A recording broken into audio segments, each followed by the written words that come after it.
Narrated Abdullah bin Umar bin al-Khattab, may Allah be pleased with them.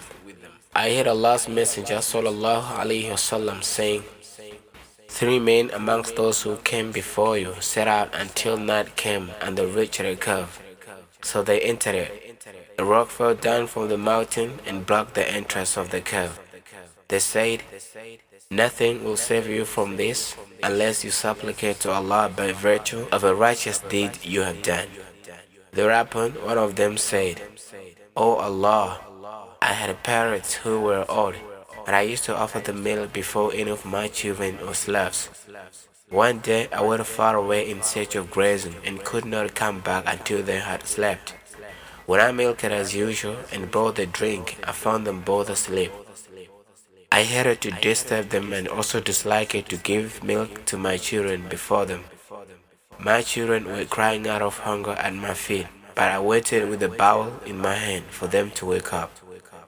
When they awoke at dawn, they drank milk.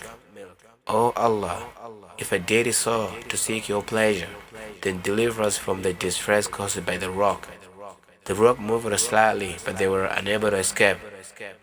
The next said, 'O Allah, I had a cousin whom I loved more than anyone else.' In another version, he said, 'As a man can love a woman, I wanted to have sexual intercourse with her, but she refused. Had a present in a year of famine. She approached me. I gave her 120 dinars on condition that she would yield herself to me. She agreed, and when we got together for sexual intercourse, she said, "Fear Allah and do not break the seal unlawfully." I moved away from her in spite of the fact that I loved her most passionately, and I let her keep the money I had given her. O Allah, if I did that to seek your pleasure, then remove the distress in which we were.' The rock moved aside a bit further, but they were still unable to get out. The third one said, 'O Allah, I had some lepers and paid them the wages, except one of them departed without taking his due. I invested his money in business, and the business prospered greatly. After a long time, he came to me and said, "O slave of Allah, pay me my dues." I said, "All that you see is yours, camels, cattle, goats, and slaves."